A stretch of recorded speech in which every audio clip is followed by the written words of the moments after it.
नमस्कार मित्रांनो, आपण पुन्हा भेटत आहोत आपल्या ग्रेट भेट या कार्यक्रमामध्ये। आज आपण या ठिकाणी ब्रह्मगिरी प्रदक्षिणा करण्यासाठी आलेलो आहे।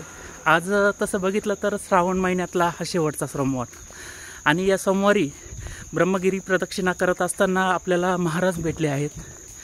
महाराज खरं म्हणजे आपल्याला भेटून खऱ्या अर्थाने नमस्कार करावासा वाटतो, कारण हे महाराज आपल्याकडे श्री क्षेत्र त्र्यंबकेश्वर या ठिकाणी आलेले आहेत। मूळ त्यांचा जो निवासस्थान आहे तो श्रीगोंद्याचा आहे आणि श्रीगोंद्यावरून ते इथे त्र्यंबकेश्वरसाठी खऱ्या अर्थाने तपसाधना करण्यासाठी आलेले आहेत। महाराज या ठिकाणी मी प्रदक्षिणा करत असताना खूप सारी माणसं भेटलेत, परंतु आपला परिचय करून घेणं मला अगत्याचं वाटलं।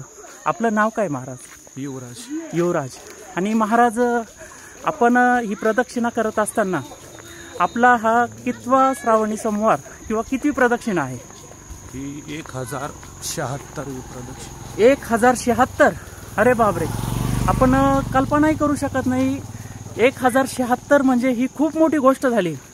आमच्या इथे जे नाशिकमधले जे महान संत आहेत, गणपत महाराज यांनी 1001 प्रदक्षिणा पूर्ण केल्या आहेत अशी आख्यायिका आहे आणि त्याच्यासाठी आम्ही त्यांना खऱ्या अर्थाने साष्टांग नमस्कार करतो। परंतु आपण 1000 पेक्षा जास्त प्रदक्षिणा पूर्ण केल्या आहेत। अजून किती प्रदक्षिणा पूर्ण करायच्या व्हायच्या? अजून 34 प्रदक्षिणा पूर्ण करायच्या आहे, म्हणजे 1111 प्रदक्षिणा आपल्याला पूर्ण करायच्या आहे। या प्रदक्षिणा पूर्ण करण्यासाठी आपल्याला कालावधी किती लागला? 3 वर्ष।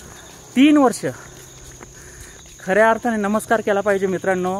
3 वर्षाच्या कालावधीमध्ये दररोज पायी 30 किलोमीटरचा प्रवास करणं खरंच ही सहज सोपी गोष्ट नाही। खरं म्हणजे निसर्गामधून आपण जेव्हा येतो त्या निसर्गामधून चालत असताना या ठिकाणी श्रावण महिन्यामध्ये तरी माणसं असतात, परंतु अन्य वेळी माणसंही नसतात। आपण हे प्रदक्षिणा पूर्ण करताना मी आता बघितलं तुम्हाला की आपण हरिपाठ असेल आणि जगद्गुरु तुकोबा रायांची गाथा या ठिकाणी पठण करत चालतात।